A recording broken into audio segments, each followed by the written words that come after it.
Mathematics पूछ रहे हो। बोले मान लो तुम्हारे घर में 2 बाल्टी है, एक बाल्टी 10 लीटर की, दूसरी 20 लीटर की। 10 लीटर की बाल्टी को भरने में 1 घंटा लगता है, 20 लीटर की बाल्टी को भरने में कितना टाइम लगेगा? मैंने कहा 7 घंटे। गुरुजी चक्कर में बोले तू समझा नहीं सवाल, मारवाड़ी में समझाया। बोला देख पहली बाल्टी 10 लीटर की, दूसरी बाल्टी 20 लीटर की। अगर 10 लीटर की बाल्टी भरना में 1 घंटा लगे है तो 20 लीटर की बाल्टी भरवा में कितना टाइम लगेगी? मैं क्यों गुरुजी को कह दिया ना 7 घंटे। तो बोले गुरुजी बोले छोरा मन लागे तारी प्रश्नावली गणित की छुटेड़ी है। मैंने कहा सॉरी सर, मेरी बड़ी वाली बाल्टी फुटेड़ी है।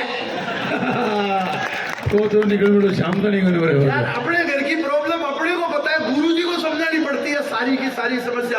अब की बार गुरुजी ने मैग्नेटिक अट्रैक्शन यानी चुंबकीय आकर्षण का पाठ पढ़ाया। अब मैं क्या थ्योरी के साथ साथ प्रैक्टिकल में भी विश्वास करता हूं। तो गुरुजी ने जो ही मैग्नेटिक अट्रैक्शन यानी चुंबकीय आकर्षण का पाठ पढ़ाया, मुझे क्लास में बैठी एक छोरी में खिंचाव नजर आया। गुरुजी ने जो चुंबकीय आकर्षण का पाठ पढ़ाया, मुझे क्लास में बैठी एक लड़की में खिंचाव नजर आया। गुरुजी के जाते मैं अपने रास्ते से भटक गया, उस लड़की की तरफ मुंह करके स्वतंत्रता पूर्वक लटक गया। पर मेरे पड़ोस में बैठे भाई गजेंद्र ने मेरी पोल खोल दी, तो गुरुजी एक लठ लेकर आए, मेरी चमड़ी खोल दी। मैंने माफी मांगते हुए कहा सॉरी सर, इस डंडे से सारे फंडे स्पष्ट हो जाते हैं। मैं समझ गया पीटने से चुंबक के गुण नष्ट हो जाते हैं। वाह, हास्य और साइंस की पढ़ाई साहब, कमाल। अब की बार गुरुजी ने मेरे को और कॉम्प्लिकेटेड क्वेश्चन किया बायोलॉजी का। बोला हृदय का नामांकित चित्र बना के बताओ। अब अपने को हृदय का मतलब पता नहीं, तो मैंने कहा यार पढ़े लिखे आदमी से पूछे, शंकर सिंगर से पूछा। मैंने कहा यार हृदय को हिंदी में क्या कहते हैं? बोले हार्ट। हिंदी में? अरे मैंने कहा ये मामला ही है, शंकर का है ही नहीं, ये तो दीपा जी का मामला है। मैंने दीपा से पूछा ये हृदय को क्या कहते हैं? बोले दिल। और मैंने कहा अब आ गया अपने को जवाब। हृदय का नामांकित यानी दिल का नामांकित चित्र बनाना है, तो अपन ने वो पान वाला बनाया।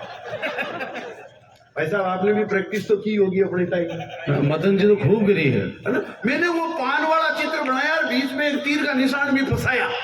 और गुरुजी ने कहा नामांकित, तो अपन ने नाम लिखना शुरू किया, अनीता, सुनीता, कविता। गुरुजी बताओ और कितना नामांकित। यार अपने तो प्रैक्टिकल किया हुआ आदमी। गुरुजी सब्जेक्ट बदल गए, बोले तेरी संस्कृत कैसी आ रहा है? मैंने कहा अपनी संस्कृत बढ़िया। तो गुरुजी ने मेरी संस्कृत जानने के लिए मेरे से संस्कृत में क्वेश्चन किया। बोले संस्कृत में जवाब देना। मैंने कहा सर, बोले पुत्र त्वम कुत्र गच्छामि। मैंने कहा अहम गायामी कुत्र लायामी। पुत्र को पुत्र से ही तो मिलाना संस्कृत में, और क्या है? गुरुजी ने मेरे को और कॉम्प्लिकेटेड क्वेश्चन किया। बोले कोई संस्कृत का ऐसा नीतिगत श्लोक सुनाओ और इसका हिंदी अर्थ बताओ। मैंने कहा सर सुन जाओ, धन्नो धावती यदे त्वय वसंती लजाया परसन अष्टि। गुरुजी बेहोश। गुरुजी के बाप ने भी ऐसा नीतिगत वाक्य नहीं सुना था। बोले यार मारवाड़ी धीरे धीरे बोल, दोबारा बोल, इसका हिंदी अर्थ भी बताओ। मैंने कहा बिल्कुल बताऊंगा। तन्नो धावती अदे त्वय बसंती लजाया परसन अस्थि, अर्थात चल तन्नो, आज बसंती की इज्जत का सवाल है। अरे गुरुजी ने कहा फालतू बात मत कर, मैं संस्कृत का सवाल दूं तो तुम हिंदी अर्थ बनाओ। मैंने कहा बनाओ। तो गुरुजी ने मेरे को वो दे दिया साहब, नरसिंह जी मेरे को वो सवाल दे दिया, सर्वे भवन्तु सुखिनः सर्वे सन्तु निरामया सर्वे भद्राणि पश्यन्तु माँ कश्चित दुख भाग भवेत्। और इसका हिंदी अर्थ बताओ। अब अपने को आते नहीं थी, लेकिन अपने को टप्पा लोचिया। सर्वे भवन्तु सुखिनः यानी सर्वे से पता चला है कि कोई आदमी सुखी नहीं है। सुखिनः। सर्वे संतु निरामया, नीर का मतलब पानी, मय का मतलब शराब। सर्वे संतु निरामया यानी सभी संतों ने कहा है कि शराब में पानी मिलाकर पीना। ये वो ताली बजा रहे हैं तो पानी मिला के लेते हैं। सर्वे भद्राणी पश्यन्तु, ये सारे भद्र आदमी इसी में फंसे हुए हैं। माँ कश्चित तु भाग भवेत्। हे माँ अब भागकर मैं भी जाऊं तो कहाँ जाऊं? कमाल कमाल, वो मजा करते भी इनकी पार्टी में। गुरुजी ने कहा तू संस्कृत का सत्यानाश करेगा, तेरी इंग्लिश। और मैंने कहा सर इंग्लिश में कुछ मत पूछो, अपना एक्सपर्ट है। अरे बोले देख लिए तेरे लक्षण, तू एक काम कर, इस बार बेस्ट फ्रेंड का ऐसे आएगा, मैं तेरे को रटा देता हूँ, रट ले, कॉपी में लिख के आना, कॉपी खाली मत छोड़ना, कोई भी आया तो तू टिका के आ जाना। मैंने कहा सर, तो गुरुजी ने मेरे को रटा दिया बेस्ट फ्रेंड का ऐसे। आपको मैं बताऊं कैसे गुरुजी ने रटाया था, जैसे ठीक वैसे का वैसे मैंने रख लिया बेस्ट फ्रेंड का ऐसे। आपको बताता हूँ कैसे। I have many friends. Mister Ramlal is my best friend. He usually come to my house. My mother also love him and a friend in need is friend in deed. ये रामलाल जी चले गए, इनकी कोई बात नहीं है, आप यहां से मत जोड़ना। बेस्ट फ्रेंड का ऐसे रटा दिया। I have many friends. Mister Ramlal is my best friend. He usually come to my house. My mother also love him and a friend in need is friend in deed. पर दोस्त को गड़बड़ हो गई, बेस्ट फ्रेंड की जगह father का ऐसे आ गया। पर अपन तो मारवाड़ी आदमी, जहां जहां फ्रेंड दिखा था वहां वहां फादर पूछे। I have many fathers. क्यों गड़बड़ हो गई? Mister Ramlal is my best father. He usually come to my house. My mother also love him.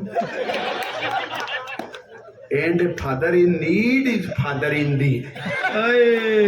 तो दोस्तों अपन इसी टप्पालोजी से काम चलाए हुए हैं। लीजिए एक कविता मैं आपके श्री चरणों में बताता हूँ, आगे लंबी टीम है। स्वागत है, स्वागत है। एक रचना आप तक। अच्छा आज हम वहाँ हमें एमपी इनके स्वीट्स में ठहराया गया, बढ़िया खिलाया पिलाया गया। इन्होंने इतना बढ़िया खिलाया पिलाया कि मैं एक कविता इन्हीं की, जो जिसके लिए चोमू के आसपास सारे लोग इनकी मिठाई के दीवाने, में एक कविता मिठाई की आप तक पहुंचाता हूं। आपको पता है पिछले दिनों नूडल्स पर बैन लगा, ये उसमें जहरीले रसायन पाए गए, तो गवर्नमेंट ने उस पर बैन लगा दिया। जो मैगी वगैरह है उसके अंदर सोडियम और कैल्शियम की मात्रा जितनी होनी चाहिए उससे ज्यादा पाई गई, तो उस पर जो ही बैन लगा तो बाबा रामदेव ने मौके का फायदा उठाया, पतंजलि की मैगी लेकर आए, एक आंख मारते ही तैयार।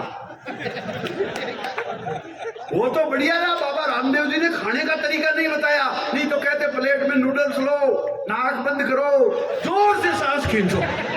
वाह! लेकिन वो नूडल्स भी भाई साहब टेस्टिंग नहीं हुई, लेबोरेटरी टेस्ट में फेल हो गए।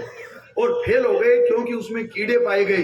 लेकिन आपको गर्व की बात बताऊं, बाबा रामदेव की मैगी टेस्टिंग में फेल हो गई, उसमें कीड़े पाए गए, लेकिन गजेंद्र जी वो कीड़े अनुलोम विलोम करते हुए पाए गए।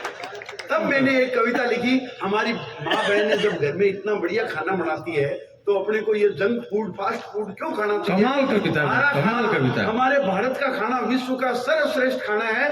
मैं चोमू की जनता को एक सुचिता की, एक सभ्यता की, एक भारतीय गौरव की कविता सुना करके अपना स्थान लेना। स्वागत है सर, स्वागत है। आपको आनंद आएगा, मुझे पता है। मैं कह रहा हूँ हमारे घर में जब इतना बढ़िया खाना बनता है, देखो जिस तरह स्मार्टफोन रखने से कोई बंदा स्मार्ट नहीं होता, वैसे फास्ट फूड खाने से कोई फास्ट नहीं होता, उल्टी का वास्ट हो जाता है, ज्यादा खा ले तो ब्लास्ट हो जाता है। हम हमारे बच्चों को क्या खिला रहे हैं? उस जंक फूड को मैं चेताती एक कविता आप तक पहुंचाना चाहता हूं कि हमारे घर में बनने वाले आइटम आप गिनते जाना। मारवाड़ का मिर्ची बड़ा समोसा, साउथ का इडली डोसा, बिहारी भेल, बंगाली मूढ़ी, यूपी की आलू पूड़ी, उत्तराखंड के पराठे, वड़ा पाव बनाते हैं मराठे, गुजराती खम्मन, पूर्वोत्तर के मोमोज और एमपी के पोहे जब खाने को मिलते हैं रोज, तो फिर 2 मिनट भी जहरीली मैगी के लिए क्यों नष्ट करें? अरे बीफ वाला बर्गर और मीट वाला पिज्जा खाकर अपना धर्म भ्रष्ट क्यों करें? कमाल सर, कमाल। जब इतने बढ़िया आइटम हमारे घर में मिलते हैं तो फिर 2 मिनट भी जहरीली मैगी के लिए क्यों नष्ट करे? अरे बीफ वाला बर्गर और मीट वाला पिज्जा खाकर अपना धर्म भ्रष्ट करे। और क्यों करें? अरे हमारे देखो हिंदुस्तान ने जितने आविष्कार किए, हो सकता है अमेरिका ने इलेक्ट्रिकल इलेक्ट्रॉनिक्स में बहुत बड़े आविष्कार कर लिए हो, चाइना आईटी के क्षेत्र में बहुत आगे आ गया हो, जर्मनी जापान मैकेनिक्स में आगे आ गया हो, लेकिन खाने की जो टेक्नोलॉजी हिंदुस्तान की है वो दुनिया में किसी की हो नहीं सकती। आपको मैं बताता हूं। अच्छा यहाँ टेक्नोलॉजी बढ़िया इसलिए भी है, अपन ने देखो न तोप का आविष्कार किया, न मिसाइल का, न टीवी का, न मोबाइल का, न एसी, न फ्रिज, न कार का। हमेशा खाने में तो ध्यान रहे सरकार का। वाह, कमाल का व्यंग्य। हमेशा खाने में तो ध्यान रहे सरकार का। यहाँ तो चपरासी से लेकर अफसर, आम आदमी से लेकर ईश्वर, सबको खाने का रोग, किसी को छुटपुट और किसी को 56 भोग। अरे अपने तो हनुमान जी सूरज को खा गए ब्रेकफास्ट के चक्कर में। हाय हाय, अपने तो देवी देवता भी ऐसे। कमाल। हनुमान जी सूरज को खा गए ब्रेकफास्ट के चक्कर में। कानूड़ा सुदामा के चावल खा गया 3 लोग की टक्कर में। अरे अपने तो गणेश जी भी सदा मोदक रखते हैं हाथ में, और अपन मंदिर भी जाते हैं तो प्रसाद रखते हैं साथ। हाँ हाँ जिस देश में खाने की इतनी बढ़िया व्यवस्था, आज ही मैंने अखबार में पढ़ा, भारत को भूखे देशों की हंगर इंडेक्स में भूखमरी में 121 देशों में 107वें स्थान पर रखा है भारत। और भूखा जिस देश में चींटी से लेकर चींटी तक, हाथी से लेकर मछली तक सबके खाने की व्यवस्था करते हैं, गाय से लेकर कुत्ते की रोटी बनाने वाले देश में पहले उनको खिलाते हैं बाद में खाते हैं, और कहते हैं हंगर इंडेक्स में भारत इतना ऊंचा है। इसका कारण आज मेरे समझ में आ गया। ये दीपा, ये भरत भाई कह रहे थे हमने 2 दिन से खाना नहीं खाया। ये हंगर इंडेक्स वालों ने इनकी बात नोट कर ली हो। भागदौड़ में बहुत मेहनत की, बहुत भागदौड़ की। ये इतना बड़ा आयोजन, इतना बड़ा लवाजमा, इतनी मेहनत इन दोनों ने राजस्थान राइटर्स के माध्यम से की है। नगर पालिका सहित पाटनी स्टोर वाले, एमबी स्वीट्स वाले, नरसिंह जी, जितने लोगों ने इस कार्यक्रम को बनाने में अपनी ऊर्जा लगाई है, अपना पैसा लगाया है, अपना समय श्रम लगाया है। मैं चाहता हूं कि चौमू की जनता एक बार उन सब भामाशाहों के सम्मान में तालियां बजाकर आह्वानित करे। और अगर आपको ये कार्यक्रम अच्छा लगता है, बढ़िया लगता है कवि सम्मेलन, तो हो सकता है आपकी ऊर्जा से, आपकी ताकत से ये प्रतिवर्ष ऐसे कार्यक्रम, अच्छे कार्यक्रम